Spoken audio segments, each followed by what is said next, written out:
two believers having faith differently about healing a person, how does God respond to their faith?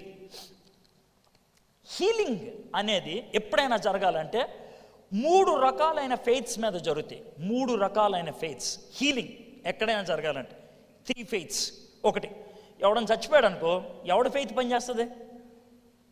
ఎవడి faith?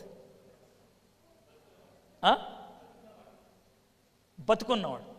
ఆడు చచ్చిపోయాడు, నేను ప్రార్థన చేస్తున్నాను, ఇప్పుడు ఎవడి ఫెయిత్ పనిచేస్తుంది? నాదే. నా ఫెయిత్ని బట్టి వాడు బతకాల్సిందే. ఆడిది ఏమన్నా వర్క్ అవుద్దా? లేదు. So this is one kind of faith. The one who is praying has faith and the healing took place. This is one kind of healing. రెండోది, ఒకడు చచ్చిపోయాడు, ఆడి ఫ్రెండ్ వచ్చి నన్ను అడిగాడు, మన ఇద్దరం కలిసి ప్రార్థన చేద్దాం, ఆడు బతుకుతాడన్నాడు. ఇప్పుడు ఎవరి ఫెయిత్ పనిచేస్తుంది? తీసుకొచ్చినోడు. This is second kind of faith. మూడోది, వాడు కొన ప్రాణంతో ఉన్నాడు, వాడే వచ్చి అడిగాడు, ప్లీజ్ ప్రేయర్ చేయవా అని. ప్రార్థన చేశాను, ఒకవేళ హీల్ అయితే ఇప్పుడు ఎవరి ఫెయిత్ అది? 3 ఫెయిత్స్. కొన్ని సందర్భాల్లో ప్రేయర్ చేసేవాడి ఫెయిత్, కొన్ని సందర్భాల్లో తీసుకొచ్చినవాడి ఫెయిత్, కొన్ని సందర్భాల్లో ప్రాబ్లంలో ఉన్నవాడి ఫెయిత్. బైబిల్లో 3 ఎగ్జాంపుల్ చెప్తాను, ఓకేనా? నీ విశ్వాసమే నిన్ను స్వస్థపరిచింది. బైబిల్లో couple of times Jesus made that statement, అవునా కదా? రక్తస్రావం, బ్లడ్ పోతున్నటువంటి ఆమె వచ్చి జీసస్ క్రైస్ట్ యొక్క చెంగు ముట్టుకుంది, హీల్ అయిపోయింది. ఏమన్నా, ఈ విశ్వాసం నిన్ను స్వస్థపరిచింది. Purely her faith work out. కొన్ని అకేషన్స్ లో తెచ్చిన వాళ్ళ ఫెయిత్ వర్క్ చేసింది. పైన కప్పు ఓపెన్ చేసి నలుగురు కలిపి దింపారు కదా, వాళ్ళు నలుగురు ఫెయిత్ ఉపయోగించారు, వీడు హీల్ అయ్యాడు. Second, okay. మూడోది, దావీదు కుమారుడా నన్ను కర్ణించవా, బార్టిమస్ గుడ్డోడు, అతను అడుగుతా ఉంటే ప్రార్థన చేశాడు, వాడే కలిసి. లాజరు చచ్చిపోయాడు, లాజరు లేచిరా అన్నాడు, అది ఎవరి faith? Jesus.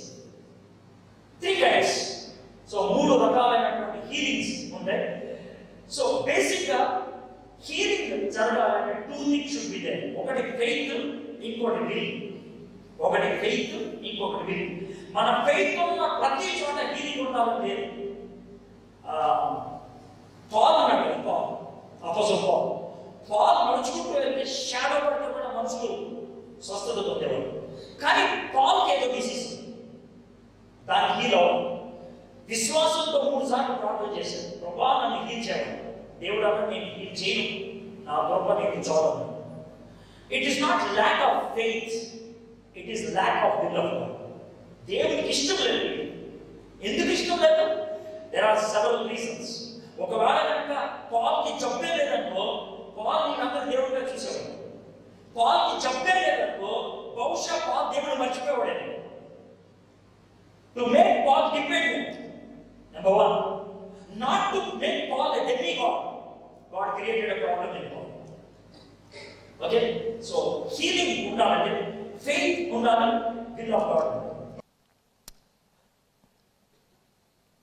Why is God so selfish when being selfish is wrong? Selfish అనే వర్డ్ని మనం చాలా జాగ్రత్తగా వాడాలి. ఎందుకంటే కొన్ని విషయాల్లో ట్రూత్ ఈజ్ ఎక్స్క్లూజివ్. కొన్ని విషయాల్లో ట్రూత్ ఈజ్ ఎక్స్క్లూజివ్. అక్కడ మనం నేరోగా ఉండాలి. అర్థమైందా?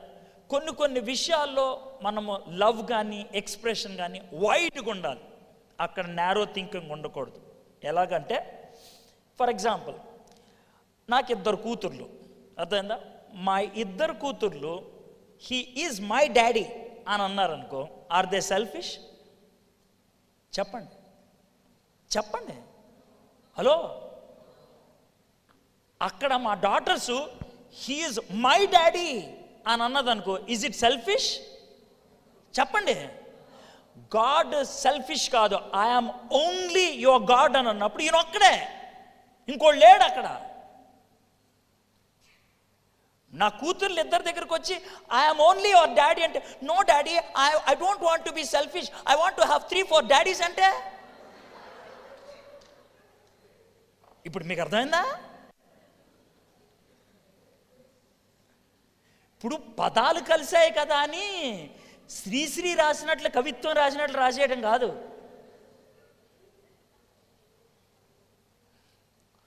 వర్డ్ని ఎక్కడ ఎలా యూజ్ చేయాలో అక్కడ అలా యూజ్ చేయాలి.